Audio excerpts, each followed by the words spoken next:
আজকের ভিডিওটা কিছু ঘুষখোর পাবলিকদের জন্য। সেটা হলো আমাদের স্কুলের কর্তৃপক্ষ। স্কুলটা ভালো হলেও কর্তৃপক্ষ ভালো না। অর্থাৎ আমাদের অ্যাটেন্ডেন্সের জন্য প্রচুর প্রবলেম হচ্ছে, তার জন্যই ফাইন নিচ্ছে। কলেজে ফাইন নিত এটা এতদিন শুনে আসছি, এখন যে স্কুলেও ফাইন দিতে হবে সেটা আমার জানা ছিল না। ফাইন যে টাকাটা, অর্থাৎ ফাইন যে পয়সাটা নেওয়া হচ্ছে সেটা খুব ছোট হলেও ওই ফাইনটাই হলো আমার পয়েন্ট। আমরা সেমিস্টারের জন্য পাচ্ছি 4 মাস, তার মধ্যে 1 মাস হচ্ছে ছুটি, মানে গরমের ছুটি পাচ্ছি 3 মাস, তার মধ্যে 16টা রবিবার, এবং সেই 16টা রবিবার বাদ দিলে 74 দিন পাচ্ছি। এর মধ্যে কোনো মানুষ, কোনো স্টুডেন্ট 70 দিন স্কুলে আসতে পারবে না। এই যে আমাদের স্কুলটা ভালো হলেও কর্তৃপক্ষ ভালো না। আসলে আমি আর কিছু বলতে চাইছি না, তারা পয়সাটা নিয়ে নিজেদের পকেট টাইট করছে।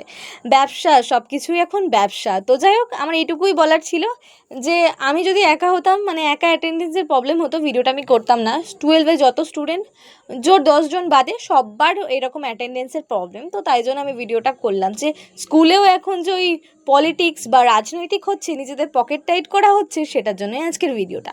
কারণ নাম উদ্দেশ্য করে করিনি, যদি উদ্দেশ্য করেই করতাম তাহলে নামগুলোও বলে দিতাম।